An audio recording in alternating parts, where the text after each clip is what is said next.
Hello mga idol, for today's video tuturuan ko kayo kung paano maging dragon sa Minecraft. Kagaya nito guys.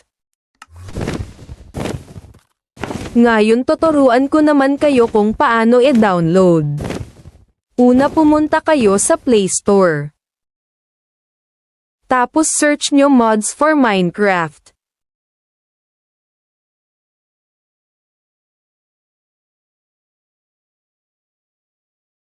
Etong add-ons yung pindutin nyo guys. Tapos open nyo yung app tapos scroll down hanggang makita nyo yung morph add-ons.